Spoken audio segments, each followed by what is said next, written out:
আজ আমরা গিয়েছিলাম নিউ টাউনের আকাঙ্ক্ষা মোড়ে অবস্থিত সাবওয়েতে। ওখানে গিয়ে আমাদের সাথে এমন একটা ঘটনা ঘটলো যেটা আমরা সত্যি কখনো ভাবিনি। কি হয়েছিল জানতে ভিডিওটি শেষ পর্যন্ত দেখতে থাকুন। So hello everyone, welcome back to my another new vlog. ঘড়িতে এখন বাজে 5:20, মানে সন্ধ্যা হতে এখনো কিছুটা সময় বাকি আছে। আজকে তোফার পাপা বাড়িতে থাকায় ভাবলাম একটু ঘুরতে বেরোবো, যেই ভাবনা সেই কাজ। তোফা কিন্তু এখন ঘুমাচ্ছে আর আমি এদিকে রেডি হয়ে গেছি।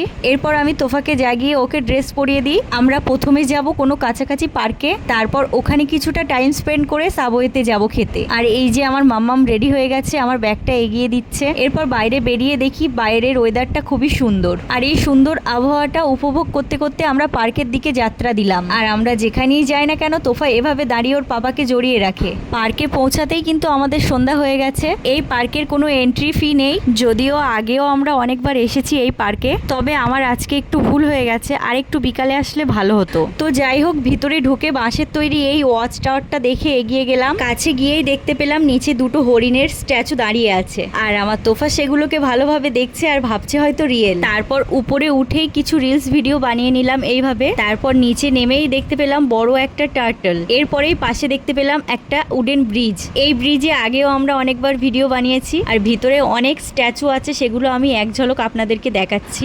আসলে এই পার্কে আসাটাই এখন আমাদের সব থেকে বেশি ভুল হয়েছে, কারণ এখন তো বর্ষাকাল আর পার্কের সব জায়গাতে জল জমে আছে, সব জায়গায় মশা মাছির উৎপাত। আর সব থেকে বড় যে সমস্যাটার সম্মুখীন হয়েছি সেটা হলো সব রাইডগুলো আমরা চড়াতে পারছিলাম না তোফাকে, কারণ চারিদিকে শুধু জল আর কাদা। তাই ওখানে আর বেশি টাইম নষ্ট না করে আমরা বাইরে বেরিয়ে আসলাম। এরপর ফাইনালি আমরা পৌঁছে গিয়েছিলাম নিউ টাউনের আকাঙ্ক্ষা মোড়ে অবস্থিত সাবওয়েতে, রোজডেল প্লাজার ভেতরে, স্ট্রিট নাম্বার 628।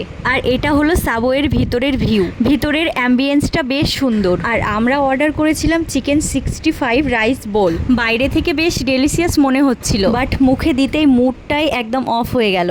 মানে টেস্টটা এতটাই ফালতু ছিল, আমাদের এক্সপেকটেশন অনুযায়ী লাগেনি। মশলার যে একটা কড়া ঝাঁঝ বা স্পাইসি পাঞ্চটা এতটাই বেশি লাগছিল যে মুখে দেওয়া যাচ্ছিল না। এর উপরে যে অনিয়ন আর ক্যাপসিকাম গুলো ছিল ওগুলো অনেকটাই ড্রাই ছিল। ওভারঅল বলতে গেলে একদম বেকার। সাবওয়ে থেকে এত বাজে খাবার কখনো আশা করিনি। দেখুন, পয়সাটা বড় কথা না, খাবারটা ভালো লাগলে সবটাই ভালো লাগে। তবে একটা কথা, একটা খাবার দিয়ে তো পুরো সাবওয়েকে আর জাজ করা যায় না, হয়তো ওদের অন্য আইটেমগুলো আরো বেটার হবে। তো যাই হোক, ওখান থেকে বেরিয়ে পাশে একটা মিও আমরে চলে যায় তোফার জন্য একটা স্যান্ডউইচ নিতে। আর ওখানেই একটা পাশে দোকান থেকে আমরা কাবাব রোল নিয়ে নিই। আসলে আজকে আমাদের ব্যাড লাক, এটার টেস্টও একদম ফালতু ছিল। জানি না কেন অ্যাক্সিডেন্টালি আজকে সব খাবারগুলো একদম বাজে টেস্ট ছিল। তো যাই হোক, সেটা খেয়ে আমরা বাড়ি ফিরে আসলাম। আর তোফা এভাবে একা একা সিঁড়ি দিয়ে উপরে উঠতে শিখে গেছে। যারা প্রতিনিয়ত আমার ভিডিও দেখেন তারা অবশ্যই জানেন আমরা দোতলাতে থাকি। সত্যি বলতে আজকে দিনটা আমাদের একদমই ভালো কাটেনি। পার্কে গিয়েও তোফা সেভাবে মজা করতে পারলো না, আর তার উপর খাবারগুলো একদম ভালো লাগেনি। তাই আজকের ভ্লগটা এখানেই শেষ করছি।